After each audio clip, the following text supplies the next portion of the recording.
So if you feel like you're going blank during exams, even though you feel like you already know everything and you're doing well in your revision and past papers, but it's just not coming to you, and here are some tips that I have for you that might be able to help you out. So first of all, there is a difference between knowing and understanding something. So you may understand the content, like if you came out of the exam and you sat down and you read through a textbook, you'd be like, oh yeah, I already understand all of this, I already understand everything in here. That doesn't necessarily mean just because you understand it, that means you know it. In order to know the content, you need to be able to say it all off by heart in any situation. You need to be able to regurgitate it out and apply it to any situation they may give you, i.e. in any exam question they may give you on that topic. For example, if someone gave you like a list of words, like random words like cat, dog, mat, house, sheep, obviously you understand what all those words mean, but you don't know the words off by heart, as in if somebody took that list away from you, you wouldn't be able to go and say and recite those words again. You need to use revision techniques that help you to remember the information so well that you're able to apply it to any given situation, so any past paper, and therefore you'll be able to smash the exams. Number 2 is a heavy reliance on notes.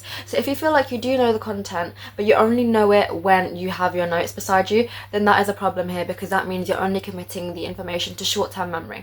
So if you're doing your past papers and you have an extra tab out that has all of the notes on BBC Bitesize or something, or you have your notebook next to you that has all the notes, or you've just read through a textbook or you've just watched a video and then you go straight to the past paper, and obviously it's just still sitting there in your short-term memory, and when you go to an actual exam, because it's not in your long-term memory, it's just gone in your short-term memory and then gone straight back out. When you go in the exam and you haven't got the notes with you and you haven't watched a video beforehand or something, then obviously you're not going to be able to pull that information out. So even though you do well in your revision, you don't necessarily do well in the actual thing because the information isn't in your long term. Make sure you aren't relying on your notes as much, and to use effective revision techniques that help you remember the information that involve active recall, such as flashcards. Flashcards is a really effective way to commit memory to long term. The more you have to remember information, the stronger the connections in your brain become. Number 3 is association. If you learn heavily by association, then that may mean that you only remember and you only perform well in certain scenarios as opposed to others. So if you're always doing your past papers sitting on your bed with like a cup of coffee,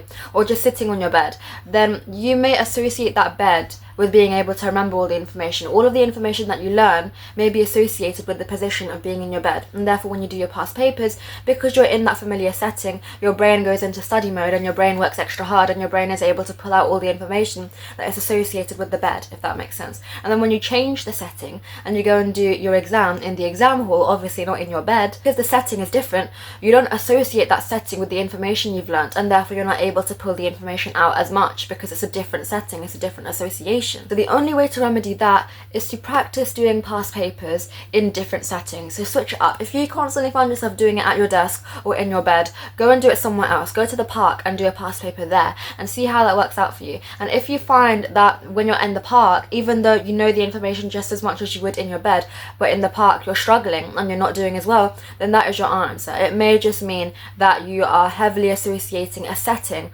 or an action or a place with the information, and that's why you're not able to pull it out as well in the exam.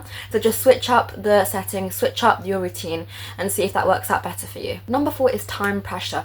This may be a problem if you're constantly revising and practicing past papers without timed conditions, because then when you go into the exam and you're faced with timed conditions, then that may mean that you're floundering and you're struggling under the time pressure because that wasn't there before when you're doing your revision, and therefore because you constantly have that thing in the back of your mind that, oh, I'm wasting time, I'm running out of time, then obviously because your brain is focusing so much on that, you're not going to be focusing as much on what you need to, which is your exam. The only way again to remedy that is to practice and do your revision and your past papers under timed conditions. You have to do that because then your brain is going to be able to get used to working under pressure, working under time pressure, and then when you go into the exam you're not going to have that much of an issue with it. Number 5 is distraction. So if you are faced with distractions, then obviously your brain is not going to be able to focus as much on your paper. It's going to blank in regards to the questions because it's focusing on other things. Your brain can only focus on so many things at once, and you may be thinking, well, Maliha, I'm going to be in exam hall, what distractions will be there?